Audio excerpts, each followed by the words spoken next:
Okay, guys, we need to have a serious conversation. A talk about drying wood.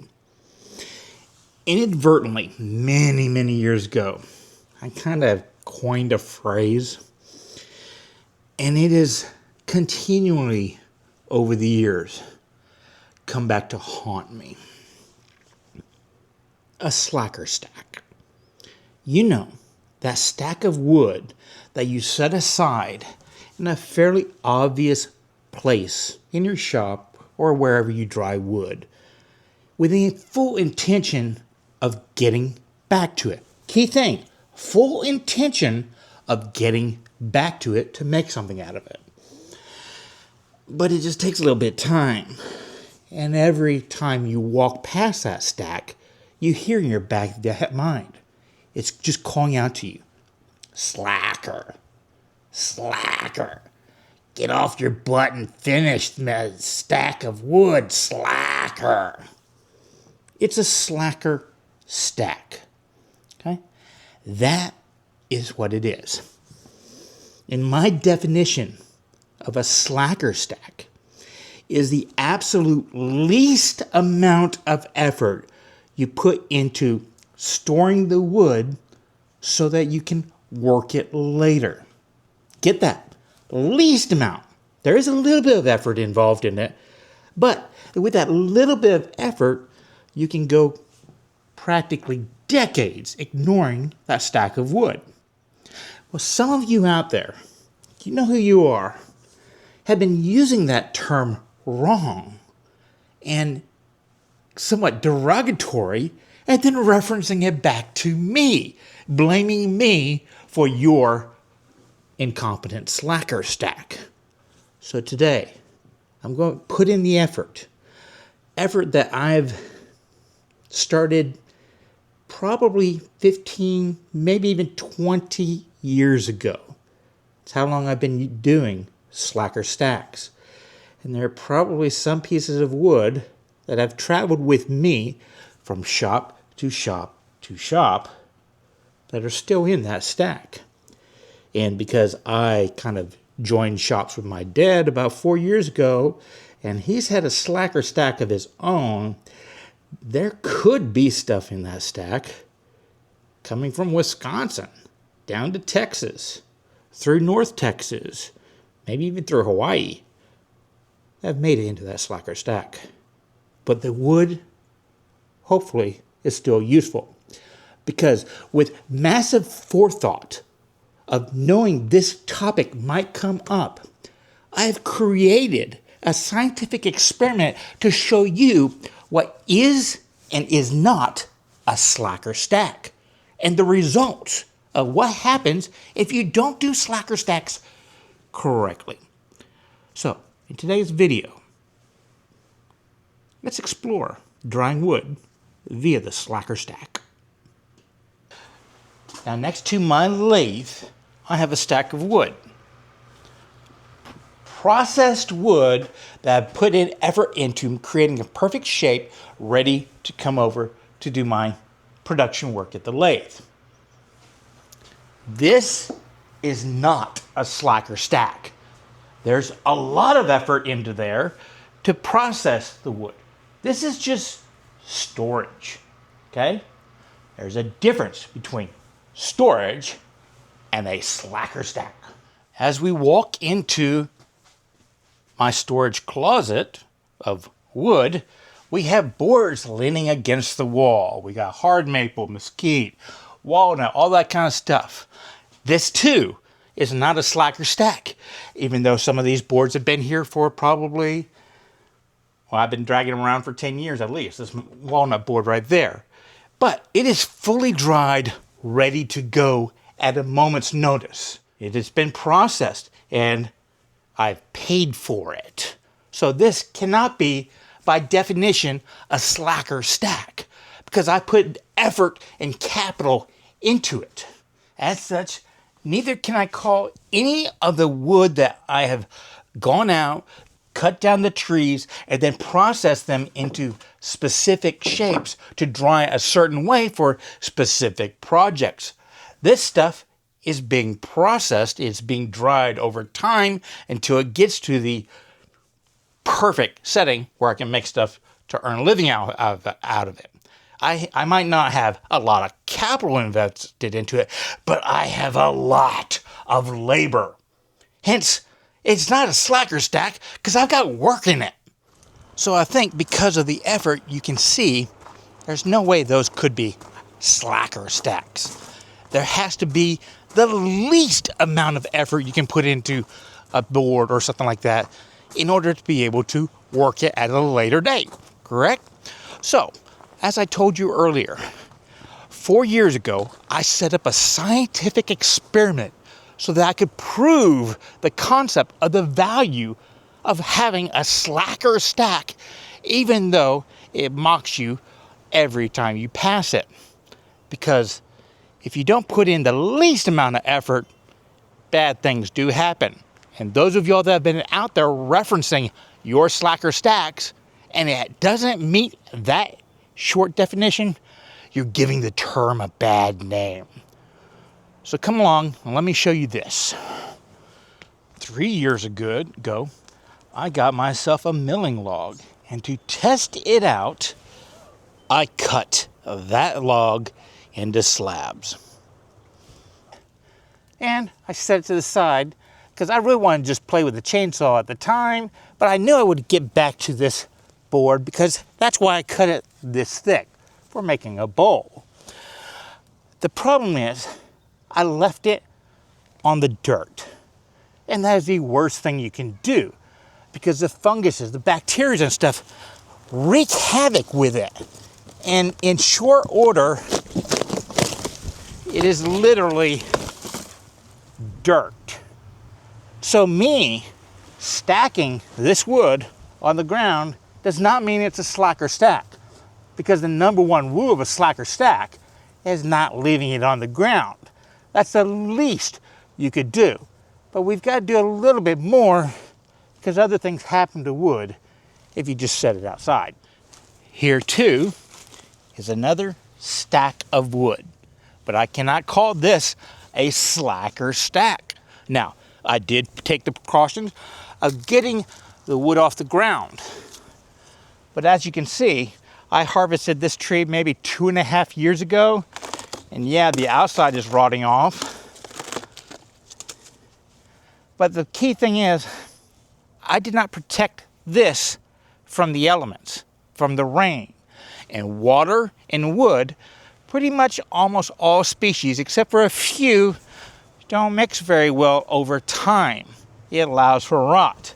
And while some of the heartwood of this group right here will be still okay to work with, these trees are kind of small, so that's kind of why I've been ignoring them, because I can only work with a small section of those.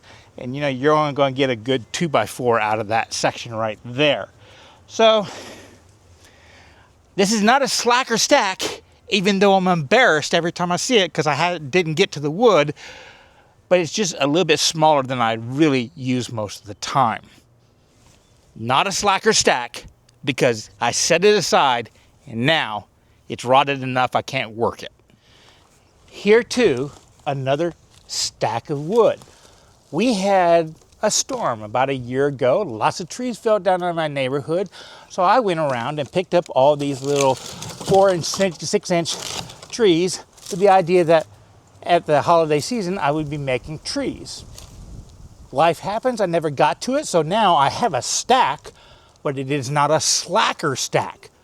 Because not only does moisture affect wood, but so does sunlight. Dead trees don't react very well to UV light. Their colors changes, the properties change of them. They just don't work that way.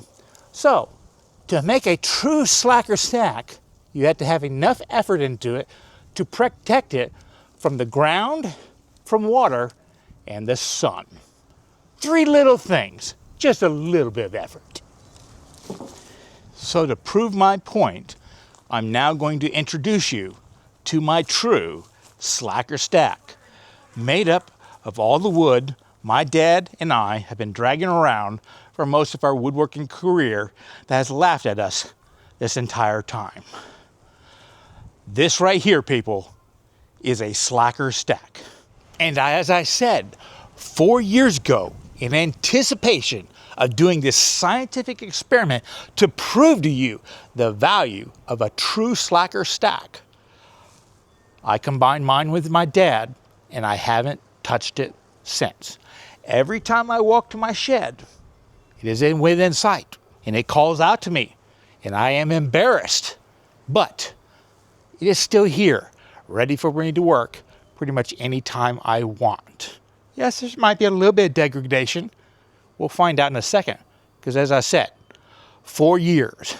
In fact, it has been so long that grass is growing where the leaves have fallen on the tarp, and the tarp has gotten permeations, and something has laid eggs on it, which does have me concerned a little bit. Now, a properly built slacker stack has some kind of covering. I use a tarp that protects it from water and UV light. You also have to get whatever you have stored in there off the ground.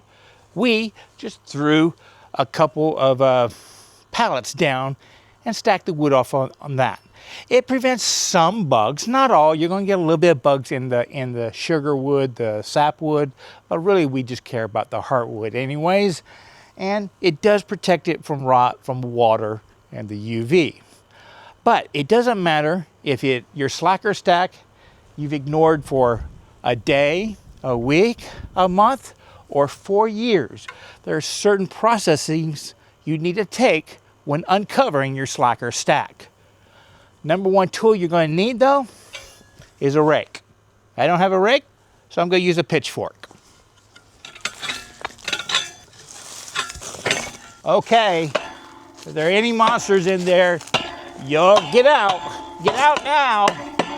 This is your last warning. Then I suggest you walk away for a little bit so whatever might be in there will come out. But that's not the only protection, because you want to use your rake as a defensive weapon whenever you pull off the curtain. Or maybe if you have wild chupacabras in your area, you use a different tool.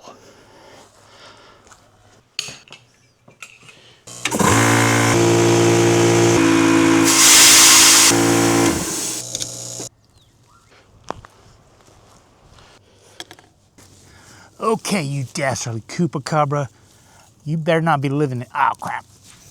Hey, you can't be overly cautious.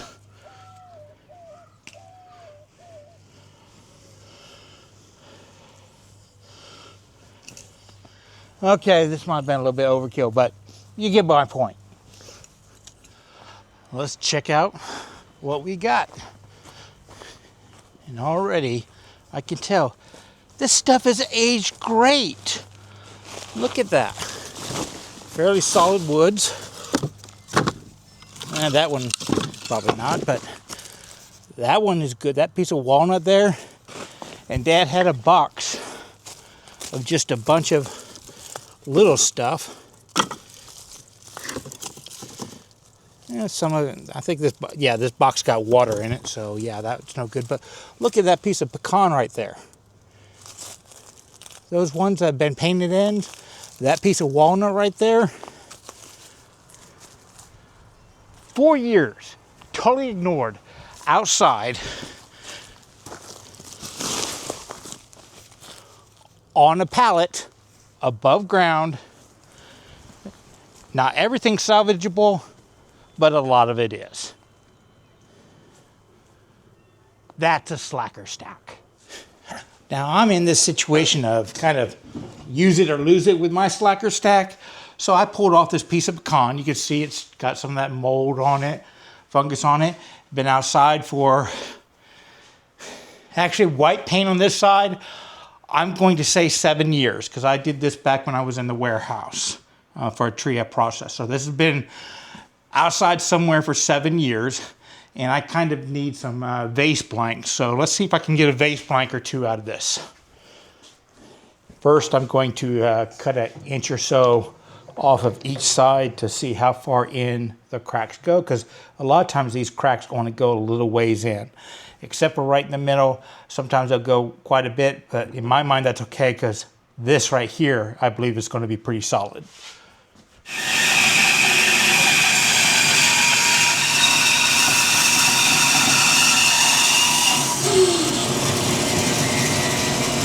Yep, pretty solid.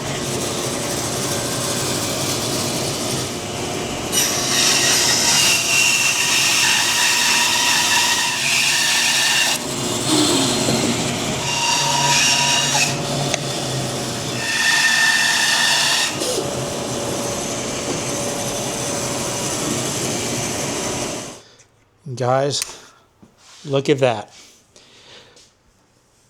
No cracks on the outside. I thought this crack right here would go down farther. It sure didn't. But notice that when we cut the tree, we cut the pith out of it. So that is just a surface crack right there. This could make an excellent bowl, even though I kind of need it for vases. But I could probably get 2 very nice vases out of it. And that basically tells me that that entire slacker stack out there, 70-80% of that is still going to be useful, even after all this time in the Texas semi-arid, semi-subtropical desert oasis we have here in San Marcos, Texas. It's still ready to rock and roll. It's still ready to be worked, which is the definition of a slacker stack. So all you people out there using that term wrong, because either you've put too much effort and you're just storing the wood, or you have something other than a slacker stack. Maybe it's a pile. Maybe it's just a heap. Maybe it's a stack, but it ain't a slacker stack. A slacker stack is the minimum amount of effort you can put into storing whatever wood you have and being able to work it at a later date. There is a little bit of effort, a minimum amount of effort. And the key thing is, every time you pass it, there needs also to be a little bit of shame for not getting around to it. That's a slacker stack. Y'all be safe, have fun, and remember, it's always worth the effort to learn, create, share with others. Y'all be safe. Okay, as y'all know, in my bonuses, I generally like to promote, up-and-coming content creators or products and stuff like that. But today, since I blatantly ripped off Erik Curtis's, video format, I thought I would promote not his channel. He needs no help me promoting his channel, but I very rarely hear him promoting the podcast that he puts on. It's a really entertaining podcast, though. If you're listening with kids in your car, maybe, put headphones on them and stuff like that. Title of it, which makes sense with that little warning, woodworking is bullshit, right there. But what I like about it is they are tackling different topics, and they're really deep diving in. It's an entertaining crew that he has going off on. It's a team effort, but because I stole from his format, I'm telling you, go check him out. This podcast is one of the ones that I have on my weekly rotation.